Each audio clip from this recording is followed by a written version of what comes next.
मथुरा में एक व्यक्ति रहते थे, उनका नाम था जगन्नाथ दास। उनकी पत्नी का नाम था किशोरी। उनकी पत्नी किशोरी का, वो किशोरी से बहुत प्रेम करते थे। अपनी पत्नी के प्रति इतना प्रेम था कि दिन रात उसी को देखने के लिए बहाने ढूंढते रहते थे। जहां काम करते थे बार बार वहां से भागते थे। भूख लगी है तो घर चले जाते थे कि मैं अपनी पत्नी को देख लूंगा। फिर लौट के आते, बोलते अरे पानी तो छोड़े ही आया, पानी घर पर लेने जाते थे, फिर पत्नी को देख लेते थे। अरे मैं अपनी औषधि लेना तो भूल ही गया, तो औषधि लेने फिर जाते, फिर पत्नी को। घर में दिन में कम से कम 20 बार आते, केवल अपनी पत्नी को देख। इतना प्रेम करते थे, इतना स्मृति, इतना प्रेम अपनी पत्नी के प्रति उनका था।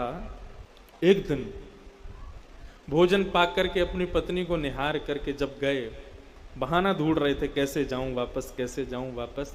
तो जब जाते थे और घर पहुंचते थे तो ऐसा कुछ करके जाते थे कि उस बहाने दोबारा आना पड़े। तो जबरदस्ती भोजन करते हुए अपनी दुकान की चाबी वहीं छोड़ गए, बोले ताकि इसको लेने दोबारा तो भी आऊंगा, फिर देख लूंगा। चले गए, दुकान लौट करके पहुंचे तो साथ में जो दुकान में और काम करते सेठ जी चाबी, बोले अरे वो तो घर ही रह गई। फिर लौट के गए, घर लौट करके गए तो देखा उनकी पत्नी अचेत अवस्था में पृथ्वी पर गिरी पड़ी है। जैसे ही उन्होंने देखा,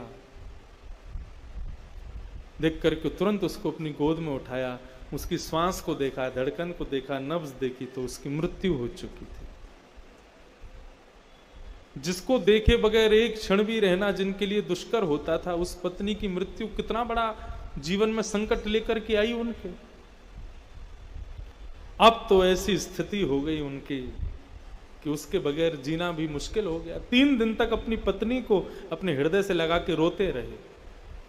जब आसपास के पड़ोस के लोग आए, दुर्गंध आने लगी, तब सबने आकर के उनको दूर किया, कहा कि भैया इसको छोड़ो, अब इसको ले जाना पड़ेगा। और ले जाकर के शमशान में उनका अंतिम संस्कार कर दिया उनकी पत्नी का। लेकिन वो इतना प्रेम करते थे अपनी पत्नी से कि विरह कातर हो गए। और बंधुओं, अनायास ही उनके मुख से हे किशोरी किशोरी किशोरी ये भाव मन में प्रकट होने लगा। नदी किनारे बैठ करके हे किशोरी तुम कहाँ हो, हे किशोरी तुम कहाँ हो, मेरी किशोरी तुम कहाँ हो, किशोरी नाम कहकर के सब जगह विचरण करने लगे। विचरण करते करते करते करते मथुरा के बीथियों में, मथुरा के जंगलों में प्रवेश कर गए।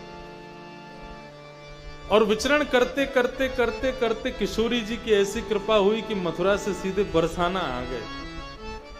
बरसाना आकर के हे किशोरी तुम कहाँ हो, हे किशोरी तुम कहाँ हो। अब नाम तो है उनकी पत्नी का, पुकार तो रहे अपनी पत्नी को, लेकिन किशोरी श्यामा जू है। बरसाना में जाकर के किसी कन्या को भी यदि आपने राधा नाम से पुकारा ना तो किशोरी जी आएंगी। क्योंकि बरसाना में किशोरी, राधा, श्यामा ये किसी साधारण कन्या का नाम है ही नहीं। इस बरसाना ब्रजधाम वृंदावन में तो किशोरी श्यामा जू। उनकी विरह की वेदना इतनी थी, उनकी विरह की, उनकी स्मृति इतनी ज्यादा तीव्र थी, एक क्षण भी किशोरी का नाम लिए बगैर रहते नहीं थे।